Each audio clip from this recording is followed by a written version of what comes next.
আসসালামু আলাইকুম, আমন্ত্রণ বাংলা ভিশন সংবাদে আপনাদের সাথে আছি রোকসানা মিম।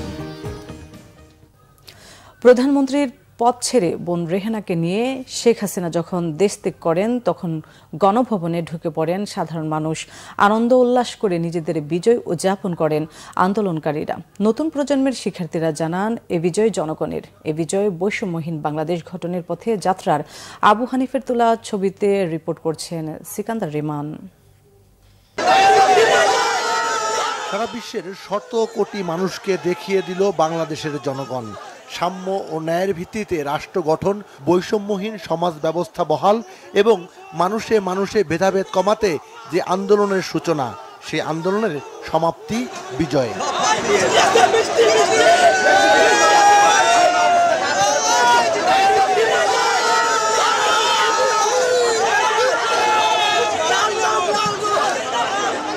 কেমন বাংলাদেশ চায় সাধারণ মানুষ, বাংলা ভিশনকে বলছিলেন সে কথা।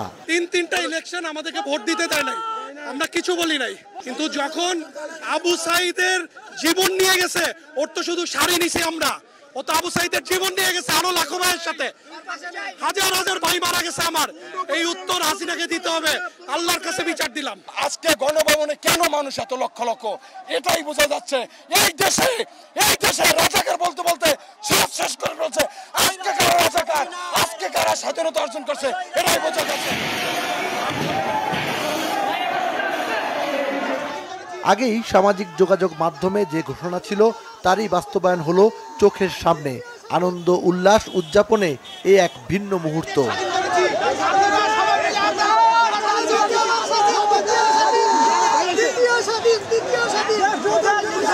এই দেশে আর যেন কোনো স্বৈরাচারের জন্ম না হয়, সেজন্য শেখ হাসিনাকে উপযুক্তভাবে বিচার করতে হবে। আজকে আমাদের এই স্বাধীনতা যেন বৃথা না যায়। আমরা চাই একটা সুন্দর দেশ, যে দেশে মানুষ মেধাবীদের দাম দিবে, যেখানে মানুষ গবেষণা করবে।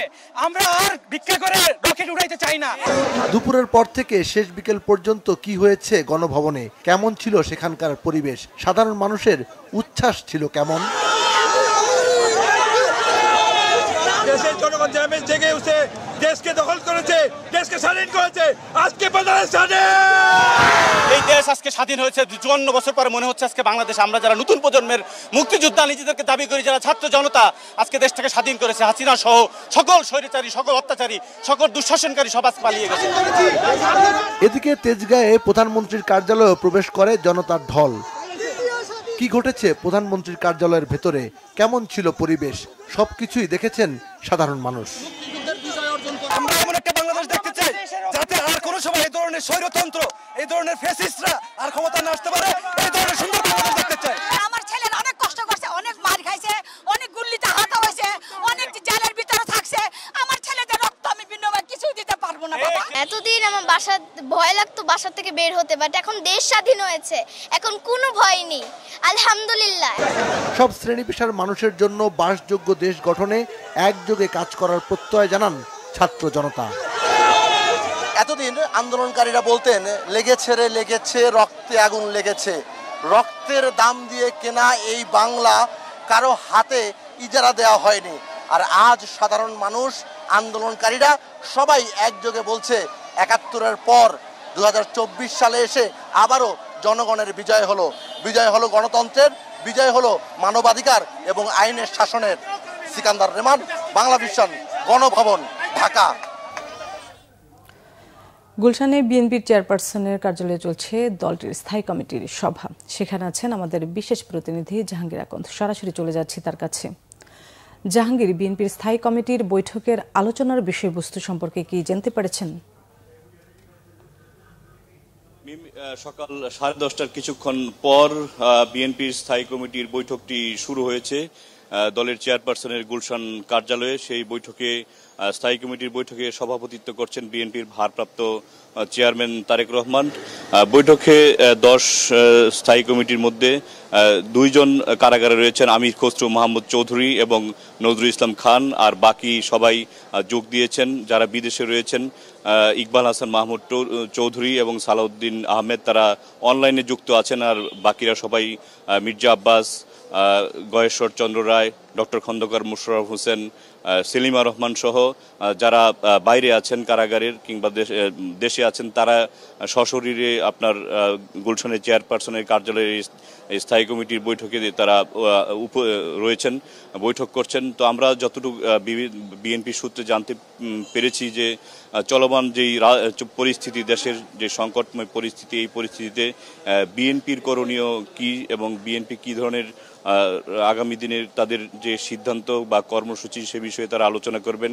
একই সঙ্গে আপনি জানেন যে বিএনপি চেয়ারপারসন বেগম খালেদা জিয়াকে গতকালকে যে সিদ্ধান্ত নেওয়া হয়েছে তাকে মুক্তি দেওয়ার, তারপরে এবং বিএনপির দীর্ঘদিন ধরেই বেগম জিয়াকে বিদেশে চিকিৎসার জন্য নেওয়ার যে আবেদন করেছিল সরকারের কাছে, বিগত আওয়ামী লীগ সরকারের কাছে, তারা যেটি কর্ণপাত করেনি। তো এখন যেহেতু বেগম জিয়াকে মুক্তির সিদ্ধান্ত নেওয়া হয়েছে এবং তিনি মুক্ত হলে তাকে কোন দেশে চিকিৎসার জন্য সবচেয়ে বেশি ভালো হবে সেসব বিষয়ে নানান ধরনের তারা সিদ্ধান্ত নেবেন, পরামর্শ করছেন। এবং আর কিছুক্ষণ পরেই বিএনপির মহাসচিব মির্জা ফখরুল ইসলাম আলমগীর বৈঠক শেষ হওয়ার পরে সাংবাদিক সম্মেলন করবেন এবং সেই সম্মেলনে বৈঠকের বিস্তারিত তুলে ধরবেন। তো বৈঠকটি এখনো চলছে আর আমরাও পরবর্তী সংবাদ সম্মেলনের জন্য অপেক্ষায় আছি। মিম, এই ছিল গুলশান কার্যালয় থেকে সবশেষ খবর। জাহাঙ্গীর, আপনাকে ধন্যবাদ। কয়েকদিনের উত্তেজনা শেষে রাজধানীতে মানুষের মনে স্বস্তি ফিরতে শুরু করেছে। আজ থেকে সব অফিস, ব্যাংক, বিমা, আর্থিক প্রতিষ্ঠান খুলে যাবে। রাস্তায় গণপরিবহনের সংখ্যা বেড়েছে। সকাল থেকে রাজধানীর রাস্তায় ব্যক্তিগত গাড়ির সাথে গণপরিবহনে অফিসগামীদের চাপ ছিল চোখে পড়ার মতো। যাত্রীরা বলছেন অফিস খুলেছে তাই আর বাসায় থাকার সুযোগ নেই। উবার, পাঠাও চালিয়ে যারা সংসার চালান ও পরিবহন সংশ্লিষ্টরা জানান গত কয়েকদিন এক প্রকার কাজহীন অবস্থায় ছিলেন। এখন অফিস খুলে যাওয়ায় আয় রোজগারের পথ তৈরি হলো। ভয়হীনভাবে রাস্তায় যানবাহন নামাতে পেরে স্বস্তিও প্রকাশ করেন পরিবহন সংশ্লিষ্টরা। এই ছিল এখনকার মতো। পরের সংবাদ বেলা 12টায় দেখার আমন্ত্রণ রইল। এছাড়া বাংলা ভিশন সংবাদ ও সংবাদ সংশ্লিষ্ট অনুষ্ঠান দেখতে ভিজিট করুন www.bvnews24.com ও facebook.com/banglavisionnews এবং সাবস্ক্রাইব করুন youtube.com/banglavisionnews। এতক্ষণ সাথে থাকার জন্য ধন্যবাদ।